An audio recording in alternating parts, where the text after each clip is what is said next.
Hey everybody, how's it going? So this is part 7 of my 100 favorite albums. We're going to be covering number 40 through 31. Again, as always, I've appreciated the comments. As I get to the top of my list, or as I get closer to the top of my list, there were some very hard choices that had to be made because really 100 up through 60, there's a lot of wiggle room.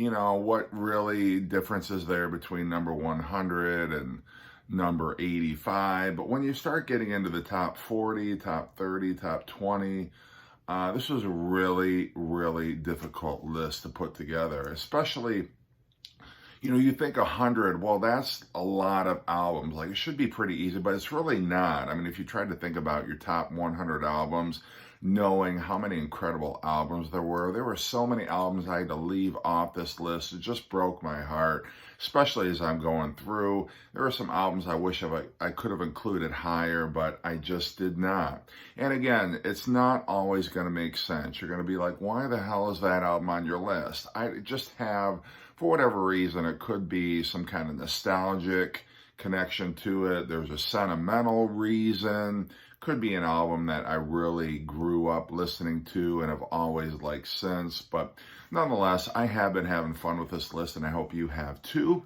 So let's get right to number 40. Number 40, another Police album, Zenyatta Mandata. This was the first Police album I ever bought. One of the first albums I ever bought with my own money. And I've always loved this album, just not only for da do do do da da da da and Don't Stand So Close to Me, but again, there's some deep tracks on here that weren't played on the radio, but I fell in love with from the first time I heard them. Songs like Canary in a Coal Mine, Bombs Away, When the World is Running Down, You Make the Best of What's Around, Shadows in the Rain is great. Driven to Tears is an amazing song. I love this record. It's weird because it's got two instrumentals on it, The Other Way of Stopping and Behind My Camel. And I don't even mind Behind My Camel. I remember first time I heard it, it was like, this is very weird, but it's an Andy Summers instrumental, but I even love that one. And I think I love the pop rock nature of this album. You had the first album, which was kind of more punk, not so much on the reggae. Then you had the second album, which had a lot of reggae. You had a lot more compositions from Stuart Copeland and Andy Summers. But then this one, I feel, is kind of the first album where no matter what style of music you liked, you could relate to this record. It's just great. The Police were one of my favorite bands of the 80s growing up, and they're still top 20 for me today. Number 39, another Beatles solo, but not Paul McCartney. Gonna go with John Lennon's Plastic Ono Band from 1970. Just a raw album where John Lennon, it's almost John Lennon's therapy album. He was going through primal scream therapy with Yoko Ono. He had a lot of trauma in his childhood, from the abandonment of his father to losing his mother, and she was killed by an off-duty policeman who was drunk. And I mean, he really skyrocketed to fame with the Beatles when he was very young. And so he didn't really have a lot of opportunity to have kind of a, normal, say like adulthood or what it was. And he never kind of dealt with the emotional trauma that he suffered as a child. And so this was him kind of getting it out of his system and talking in places about the breakup of the Beatles and the 60s. And but it is just John and Ringo and Klaus Vormann in the studio with Phil Spector. And it's a remarkable album. The most stripped down album that he or any Beatle really recorded, with the exception, I guess you could say, for Paul McCartney on his first album. But just the vulnerability that he shows and the anger on this album. You got songs like God, where he pretty much demythologizes all of his heroes from the 60s, everybody that people grew up to worship. You know, people like Bob Dylan, Elvis. He talks about religion on here, obviously with a title like God. You got one of his most beautiful ballad melodies ever with Love. Working Class Hero was almost a John Lennon protest song, but I love the tracks like Isolation is great. I think Remember is fantastic. Obviously Mother, which starts off the album, is a classic, but one of the best Beatles solo albums ever. 68, got to get some more Beach Boys on this list. And the album Today, which if you saw, Calico Silver did a transition album ranking, 20 of the most, or his favorite transition albums. This was actually one of them. And I love his description of this album because basically it was the Beach Boys moving away from albums which contained a lot of songs about cars, songs about surfing, love songs, and it got into some more, not only lyrically sophisticated topics on here, but side 2 sounds like it could fit well, very well, into Pet Sounds. Side 1, you've got a cover of Bobby Freeman's Do You Want to Dance? And then there's some lightweight topics like Don't Hurt My Little Sister, When I Grew Up to Be a Man, Help Me Rhonda. And then on side 2, it starts off with Please Let Me Wonder, which sounds entirely different from anything that the Beach Boys had recorded before. I'm So Young is on here, one of my all-time favorite Beach Boys songs, She Knows Me Too Well. And then Dennis Wilson closes it out with a vocal, The Back of My Mind. But just really mature subject matter where you've got Brian Wilson kind of coming to terms with not only fame, but growing up, taking on more adult responsibilities. Even the cover itself, you know, they're not on the beach, there's no surfboards, there's no muscle cars on the cover here. It's just a more, all the way around, you know, more mature album. And the Beach Boys were starting to actually put out a full album without some filler tracks or meaningless instrumentals. And having said that, I mean, I do know that Bull Session with Big Daddy kind of padded out this album at the end of side 2, which I think was a mistake, a sort of a mini interview, insubstantial interview, like 2-minute interview track. But that being accepted, the rest of this album is remarkable. All right, 36,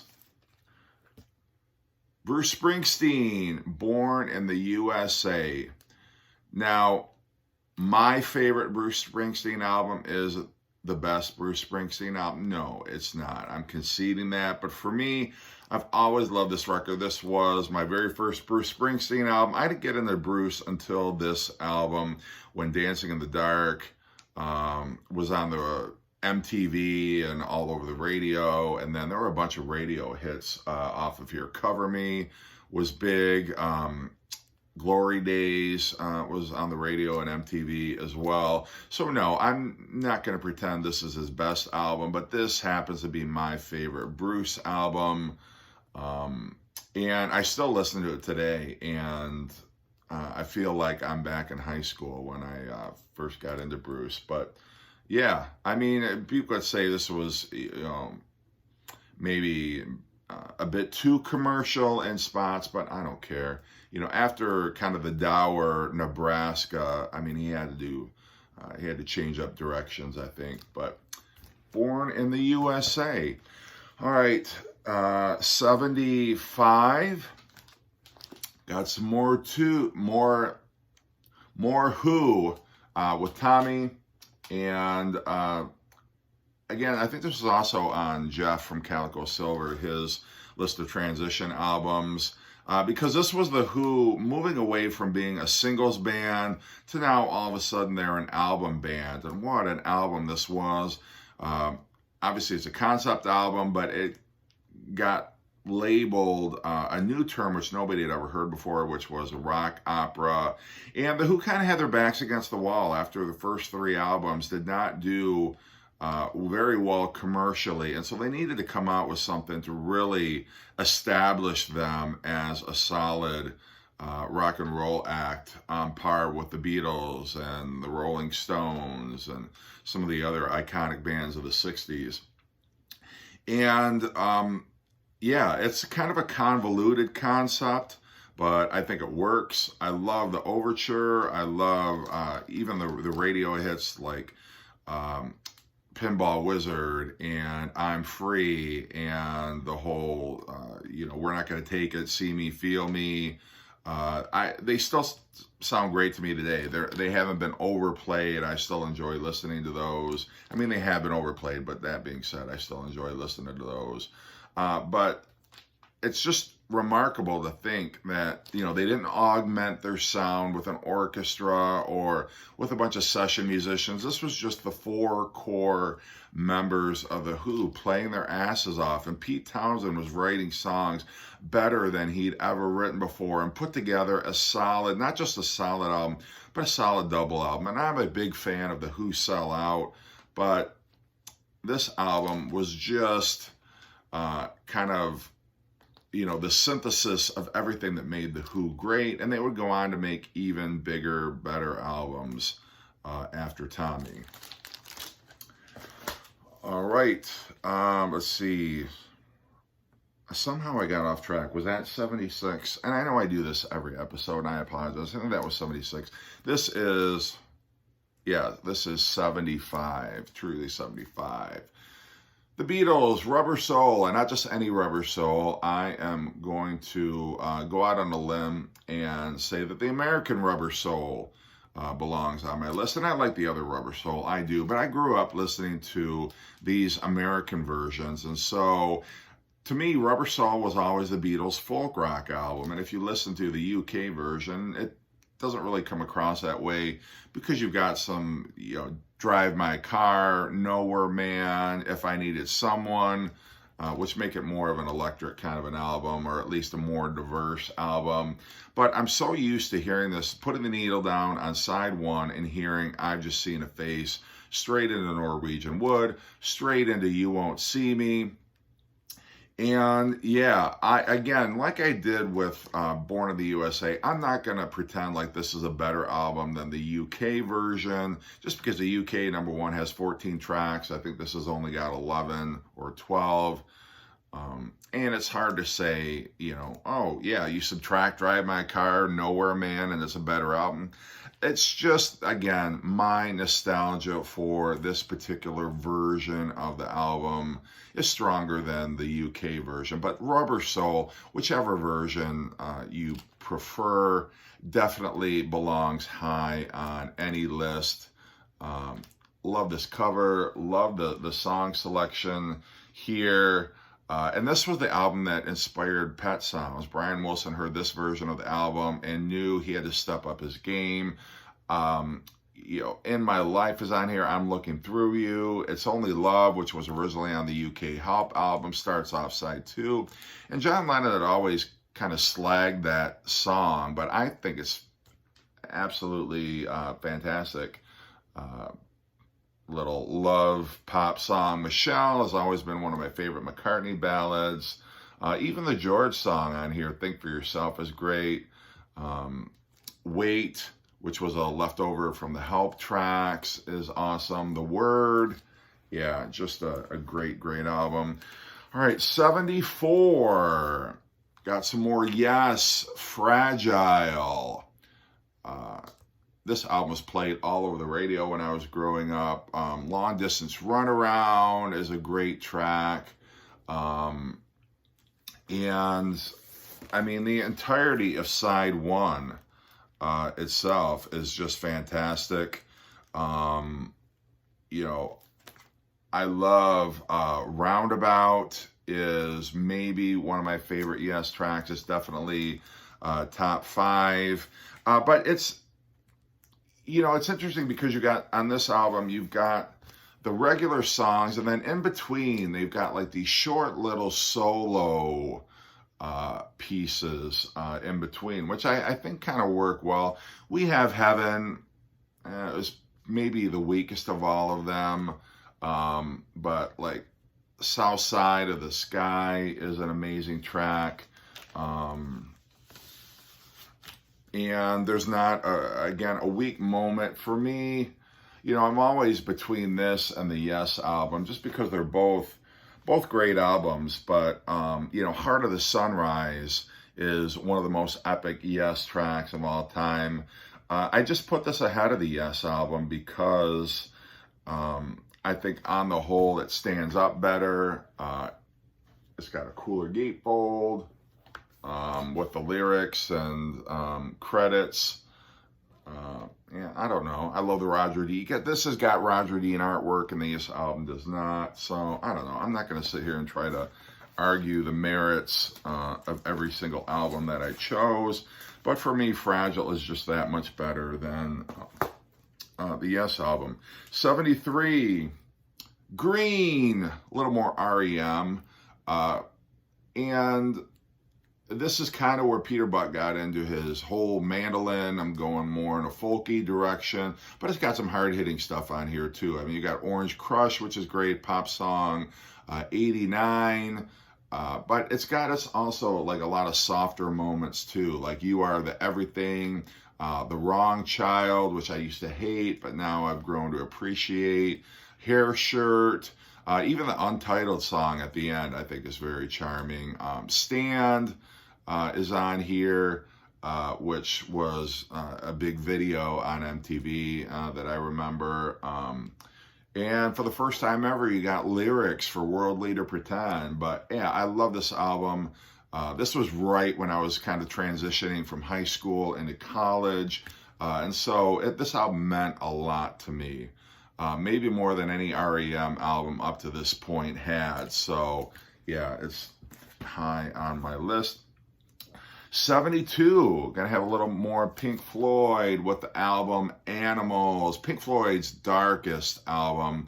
And these were songs that were reworked from around the Wish You Were Here period, a song which was originally titled You Gotta Be Crazy, eventually became Dogs. Raving and Drooling eventually morphed into Sheep because Roger Waters had the idea that he was going to make a concept album around the theme of George Orwell's Animal Farm and sort of modernize it a bit. And I think it works great. I love the way that he retooled those songs and made them work beautifully on here. Dogs is one of David Gilmour's most amazing guitar performances. Pigs, three different ones, I think is a great kind of social commentary, even though names like Mary Whitehouse mean nothing to anybody over here in the US. I think some people interpreted that as the White House where the president lives, but either way, I guess you could say maybe it works for the times. And this was really flying in the face of punk. This was right when the Sex Pistols and the Ramones were huge, New York Dolls, all that stuff was going on, and yet here's Pink Floyd putting out a 5-song album. I mean, really, what is it? Is it? Yeah, I think it's 5 songs. Anyway, you got it bookended with the kind of the beautiful little acoustic bass, Pigs on the Wing. But yeah, this album has grown in stature. 20 years ago, would this album have been ranked this high for me? No, but I've grown to appreciate it. As I've come to appreciate progressive rock more, this album has grown in stature for me. And then finally, number 31, The Cars debut. Now, if you've seen Rich Strickler's channel, he and Sam and Aramitha Alamer do a great breakdown of this album. They rank the songs on it, and it just helps you appreciate what an incredible debut album this was. And very quirky too. Nobody had ever had a vocal style like Rick Ocasek up to this point. And I love the synthesizers, I love the electronically treated drums, and the songwriting here is just incredible. These were classic rock staples. I think at least 6 or 7 of these songs still get played on classic rock radio today. The whole Moving in Stereo suite is amazing. My Best Friend's Girl, Bye Bye Love, Let the Good Times Roll. Just, I mean, this really is a Cars greatest hits. You could just slap greatest hits on here. And I think the Cars have still never recorded songs as great as what were on their debut. And I love the Cars too, big time. So, all right, anyway, holy cow, did this go 20 minutes? I had no idea. But anyway, thank you guys for tuning in. And stay tuned for my top 30.